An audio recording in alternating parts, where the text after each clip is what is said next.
Apocalipse capítulo 13, versículo 6, estamos falando sobre o anticristo se manifestando na besta que sobe do mar. O ponto 7, eu coloquei uma pergunta para nós.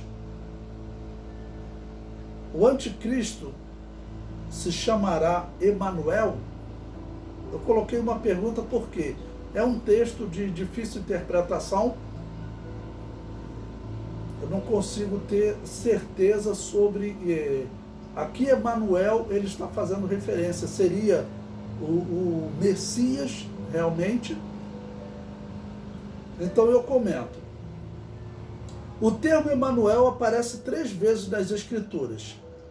Isaías capítulo 7, versículo 14, Isaías capítulo 8, versículo 8 e Mateus capítulo 1, versículo 23. Bom, Isaías capítulo 7, versículo 14, é um texto muito conhecido, mas eu vou ler esse versículo, né? Portanto, o mesmo Senhor vos dará um sinal, eis que uma virgem conceberá e dará à luz um filho, e será o seu nome Emanuel. Bom, esse texto ele é usado no Novo Testamento, fica claro, né, que é uma referência a Jesus. Eis que a virgem conceberá e dará à luz um filho, e ele será chamado pelo nome de Emanuel.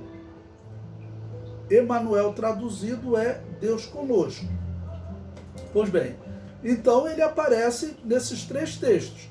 Isaías 7,14 e Mateus 1,23 é fácil. Então eu comentei, olha, das 3, a mais intrigante é Isaías capítulo 8, versículo 8. Pois parece falar de um Emanuel diferente do capítulo 7, versículo 14. Observe, Isaías capítulo 8, versículo 8. E passará a Judá, e mudando, irá passando por ele, e chegará até o pescoço, e a extensão de suas asas encherá a largura da terra, ó Emanuel. No versículo 7 de Isaías capítulo 8, o profeta viu a origem das águas que inundarão Israel, a Assíria. Lembrando que a Síria, você tem que fazer uma comparação. Quem é a Síria hoje? A Síria, aquele país antigo, aquela nação antiga, ela deixou de existir lá cerca de 600, 500 anos antes de Cristo. Quando ela foi derrotada pela Babilônia e depois vai desaparecendo, desaparece. Só que o povo continua existindo lá. A Síria hoje, ela equivale a quê? Ela equivale ao Iraque e ao Irã. Aquela região ali era a antiga Síria. Então, se a Bíblia profetiza um futuro para a Síria, você tem que pensar quais os países que hoje ocupam aquela região, o Iraque e o Irã. Vamos lembrar que o Iraque é o local de onde parte o exército do anticristo também, porque o exército do anticristo diz que as águas do Eufrates secam-se para ele partir. Então o exército do anticristo parte da Mesopotâmia, onde ficava a Síria.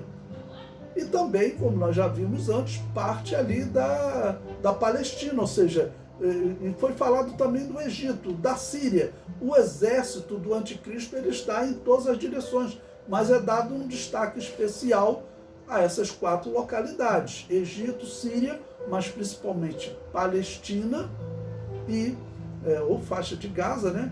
E o Iraque. Então, no versículo 7, o profeta viu a origem das águas que inundarão Israel, a Síria. Veja, Isaías 8,7. Eis que o Senhor fará vir sobre eles as águas do rio, fortes e impetuosas, isto é, o rei da Assíria, com toda a sua glória, e subirá sobre todos os seus leitos, e transbordará por todas as suas ribanceiras. A antiga Assíria equivale hoje ao atual Iraque, a mesma região de onde João vê partindo o exército do anticristo. Apocalipse 16, versículo 12 diz: "E o sexto anjo derramou a sua taça sobre o grande rio Eufrates, e a água secou-se, para que se preparasse o caminho dos reis do Oriente." Bom, existe assim algumas suspeitas, alguns colocam na internet que Emmanuel Macron seria um candidato a anticristo. Candidato, eu concordo, né, que possa ser. Eu acredito que o anticristo muito provavelmente venha dos Estados Unidos, mas não é impossível que ele venha da Europa, né, que era o centro ali dessa besta que era o Império Romano na época. E como a aparição desse nome aqui, Emanuel, é uma aparição assim, vamos dizer, meio deslocada do contexto de 7,14, diz que Emanuel, as águas que ele estaria liderando, parte da Síria. Então, será que Isaías está dando um nome ao anticristo, que ele vai se chamar Emanuel? Ou também o profeta Isaías poderia estar simplesmente dizendo que ele vai imitar Jesus, né? E vai se apresentar como Deus conosco. E Emanuel significa Deus conosco. Então, nós ficamos realmente no campo das possibilidades. Agora, por que eu considero essa questão importante? Por que eu quis citar esse texto? Porque esse homem, Emanuel, eu vou falar agora no próximo tópico, ele foi formado em escola jesuíta. Importante, ele e o atual Papa Francisco.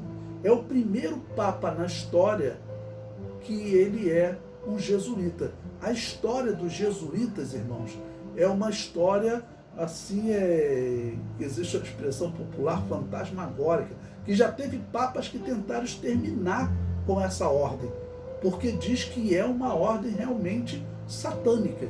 Então, tendo dois homens de destaque no mundo, né, um líder de uma das maiores potências, que tem bomba atômica, esse homem, Emmanuel Macron, ele está participando de um projeto de união de 10 países da Europa para formar uma força de paz nesses dias. Olha, o Apocalipse profetiza, nós veremos depois, que junto com a besta que sobe do mar e com a besta que sobe da terra, surgirão 10 reis que receberão poder junto com a besta. Então são hipóteses que eu estou colocando, né? Eu acho que não tem como nós afirmarmos o que é, o que não é, mas você vê um homem liderando, é ele que está liderando esse movimento desses 10 países, que já tem 9, e ele convidou a Itália já disse que vai entrar, só que veio a pandemia, parou todo esse processo. Esse homem, ele foi formado em escola jesuíta, nessas escolas que teve papas que tentaram exterminar com eles, nós veremos isso no tópico posterior, não conseguiram, e o atual papa também se formou em escola jesuíta, e esse papa está tomando atitudes muito estranhas para um papa. Esse papa, ele disse que os ateus também podem entrar no céu. Ele não falou de aceitar Jesus e passar a crer em Deus, não. O homem que morreu sem crer em Deus pode entrar no céu. Ou seja, o homem acabou com os critérios bíblicos para o homem ser salvo. Isso é completamente estranho até o catolicismo. Esse Papa, ele reconheceu os bispos ateus lá da China, da Igreja Católica criada pelos chineses, pelo comunismo chinês, para substituir a Igreja Católica Apostólica Romana. Naquela igreja, todos os bispos têm que ser ateus. Ele reconheceu todos esses bispos como bispos católicos. E outras atitudes desse homem que faz com que sites católicos chamem ele de anticristo. Então, são dois jesuítas que estão tendo essas atitudes estranhas no mundo. Até aconteceu no ano passado, em 2020, né? No dia 16 de outubro de 2020, está fazendo 11 meses, vai fazer um ano daqui a pouco, que o Emmanuel Macron ele tomou uma decisão que os árabes muçulmanos também criticaram ele, mas ficou uma situação meio estranha na França. Por quê? Se você pesquisar, teve um homem chamado Samuel Paty, um professor que ele apresentou umas gravuras, desenhos em sala de aula, que eram gravuras de Maomé. E aquilo ali foi uma ofensa para os árabes que estavam lá. A França hoje ela é muito povoada por árabes. E o que aconteceu? Cortaram a garganta. Os jornais dizem que decapitaram, mas não chegaram, acho que não chegaram a decapitar. Pelo que eu entendi, cortaram a garganta, ou seja, degolaram, exatamente como o Apocalipse diz que o anticristo fará, né? Mas esse Samuel Paty fez isso e acabou sendo morto na França, gerou um problema tremendo lá. A França está virando uma cidade, está gerando umas cidades muçulmanas na Europa. Existem bairros lá na França que diz que até as placas de trânsito é tudo em árabe, porque a população é toda de árabe. Questão perigosa.